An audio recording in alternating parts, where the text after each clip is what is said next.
Hey everyone. Ready for a deep dive into a story that might just make today's news seem a little less scary? We're going back to 1997.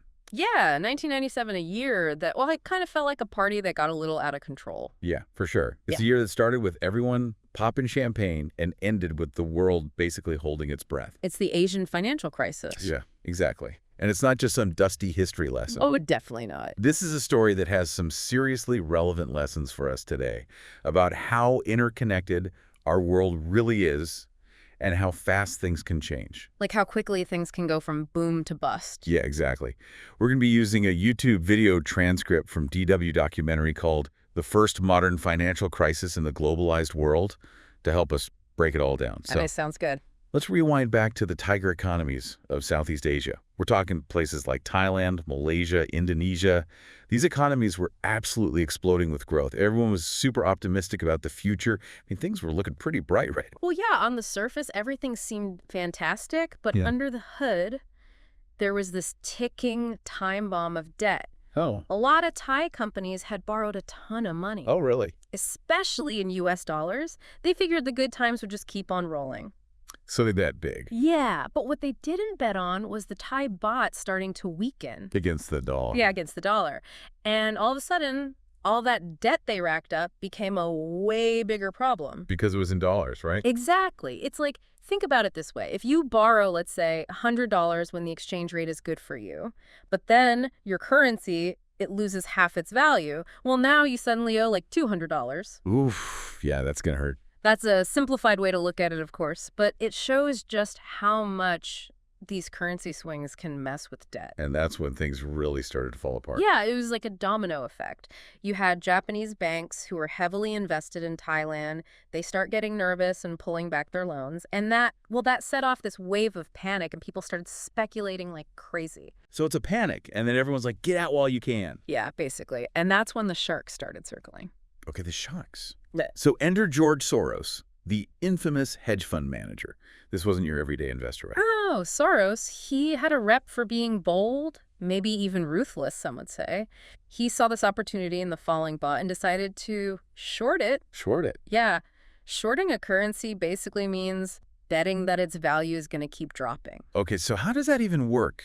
It sounds kind of counterintuitive. Like, how do you make money when something's losing value? So imagine this. You borrow a bunch of Thai baht, right? And then you immediately sell them for, let's say, US dollars. Then, as the baht's value keeps going down, you buy them back at that lower price to pay back your loan, and you pocket the difference. Wow. Yeah, it's super high risk, but the rewards can be huge. And Soros, well, he reportedly made a killing doing this. Are killing, huh? So that's where the whole ruthless thing comes in, right? Well, yeah, the transcript actually has a quote from Soros where he basically says that he doesn't really care about the impact his actions have on other people. Like, he's only focused on making as much money as possible. And that sparked a huge debate about, ethics and finance, especially when you're talking about potentially crashing entire economies. Yeah, I mean, while Soros is celebrating, Thailand's in a free fall, Mm-hmm. and panic is spreading like wildfire. And when things get this bad, there's usually one organization that everyone turns to, the IMF, but they weren't exactly greeted with open arms. The IMF, the International Monetary Fund, they're kind of like the global financial firefighters, but the problem is that their methods, well, they usually come with some pretty harsh conditions. So we're talking October 1997. Yeah. The IMF and World Bank are having their big annual meeting in Hong Kong. What happens next? Well, the IMF comes in with its classic solution, right? Austerity measures. Things like budget cuts, higher interest rates, all designed to try and restore confidence in Thailand's economy and attract foreign investment. Basically their standard playbook, but not everyone was thrilled about it. So it's like they're trying to put out a fire with, I don't know, more fire. That's kind of how a lot of Asian governments saw it. They said these austerity measures were just too extreme. They didn't consider the social costs. It was like the IMF was pushing this Western free market ideology without thinking about how Asian economies actually worked. So it wasn't just a clash of economies, but also a clash of cultures, too. Totally. And to make things even worse, right off the bat, the IMF blamed the whole crisis on Asian governments' own mistakes. Oh, wow. Talk about rubbing salt in the wound. And that just fueled the debate about whether the IMF was really impartial or if they were pushing some kind of Western agenda. So it was like going to the doctor with a broken leg. And they're like, well, it's your fault for walking. But hold on, before we get into the fallout, there's another big player who enters the scene, Japan. What were they trying to do? Well, Japan, being the economic powerhouse of the region, they saw this crisis unfolding and thought, we gotta do something about this. So they had this idea to create an Asian monetary fund, basically a giant pool of money, like $100 billion, designed to stabilize all these struggling Asian economies. Okay, so they were trying to create their own kind of IMF, but just for Asia. Yeah.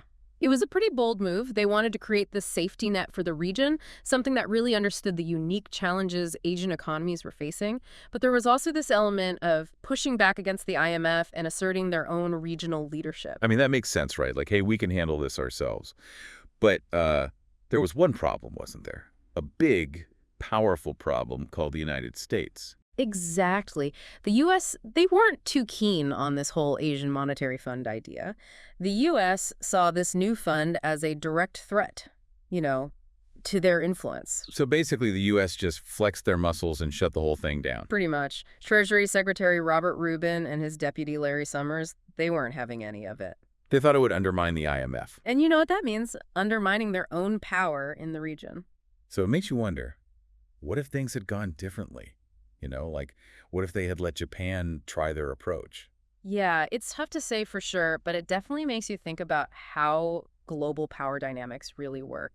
Whose interests are they actually serving? Exactly. But hey, even without their own fund, Japan was still trying to help out, right? Oh, yeah, absolutely. They were offering financial assistance, urging countries to cooperate, trying to be the responsible big brother of the region. So they were trying to put out the fire. Yeah, definitely. But things were getting out of control fast, and pretty soon the crisis spread to another major player, South Korea. Korea. Wow.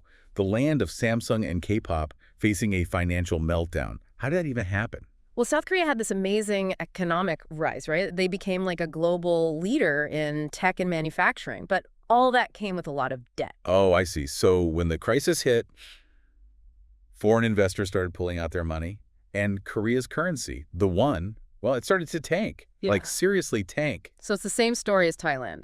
Too much debt, a weak currency, and then everyone panics. Pretty much. And just like Thailand, Korea was running out of foreign reserves fast. Foreign reserve. Those dollars and other major currencies that countries need to pay off their international debts. Oh, right. So they were about to default on their loans. That's bad, right? It can be catastrophic. I mean, you're talking about economic collapse, social unrest, even political instability.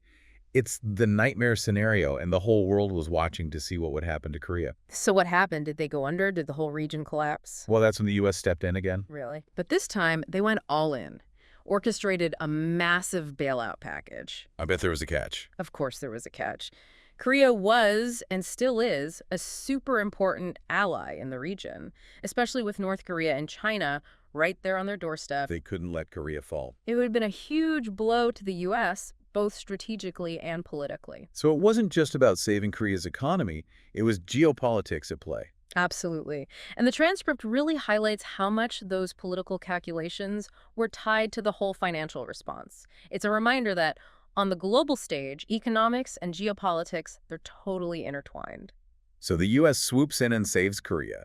But what about everyone else? Did any country escape the crisis unscathed? It was bad. I mean, the crisis wrecked the whole region. Indonesia, Malaysia, the Philippines, they all went through brutal economic downturns. Millions of people lost their jobs, businesses shut down, and the whole social fabric of a lot of these countries was just torn apart.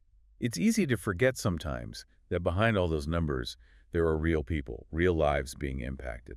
Absolutely. The human cost of this crisis was immense. And you know what?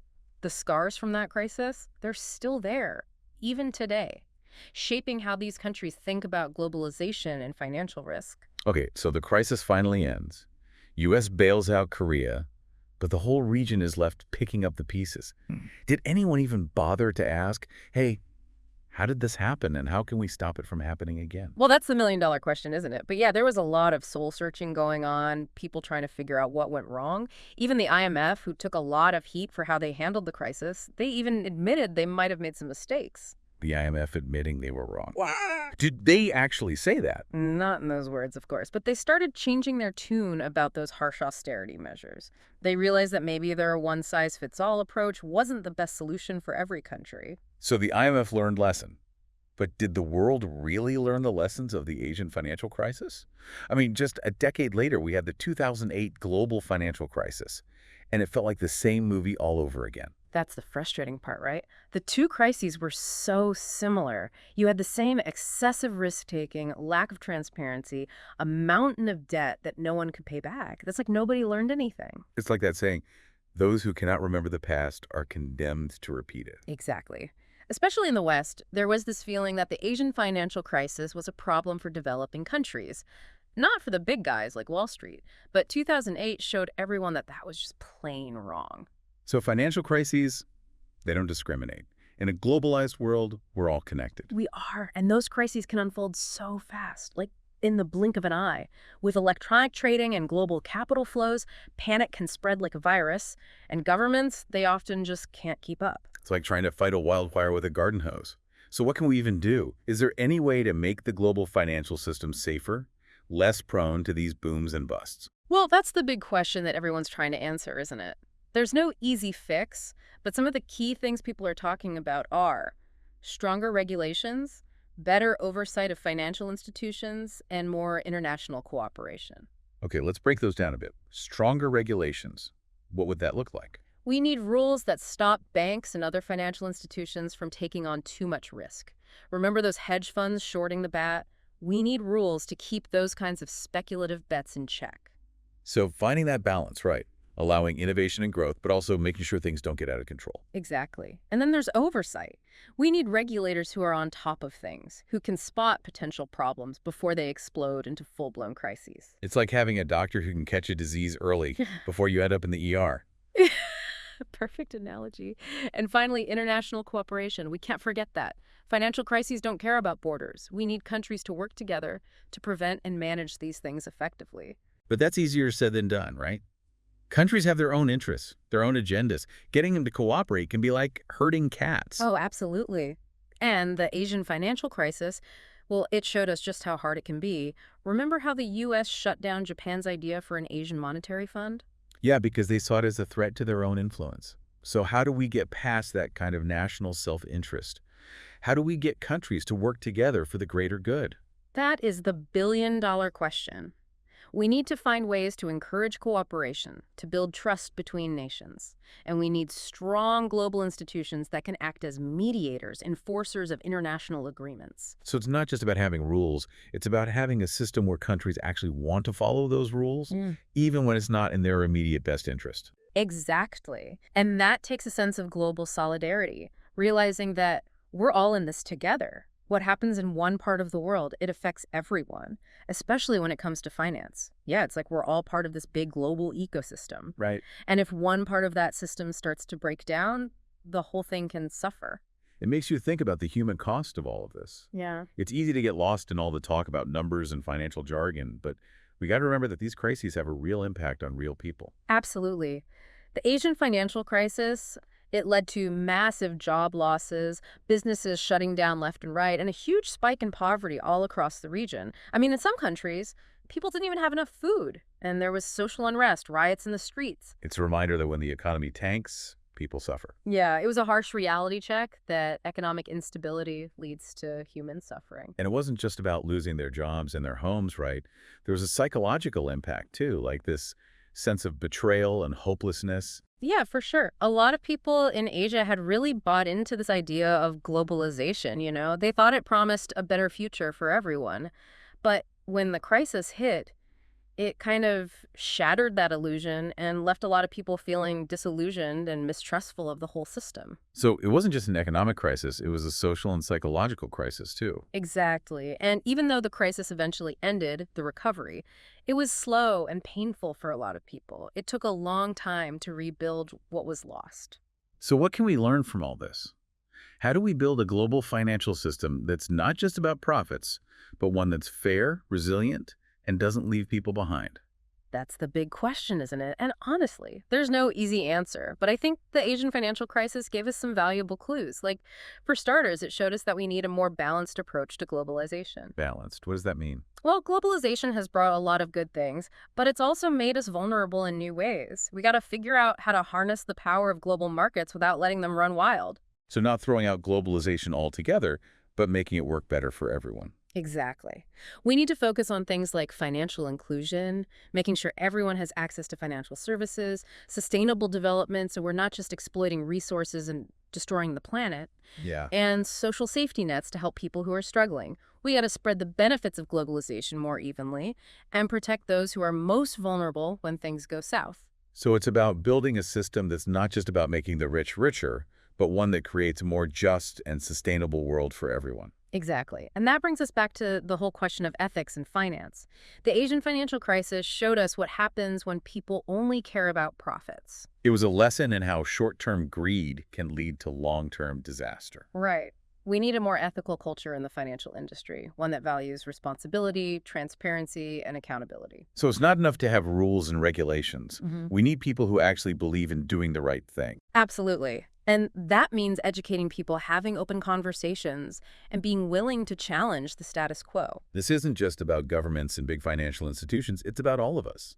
We need to be informed, ask tough questions, and hold our leaders accountable. Totally agree. The Asian financial crisis was a huge wake-up call, and it's up to all of us to learn from it and build a better future. Couldn't have said it better myself. So, to everyone listening out there, I hope this deep dive has given you a new understanding of the Asian financial crisis and why it matters today.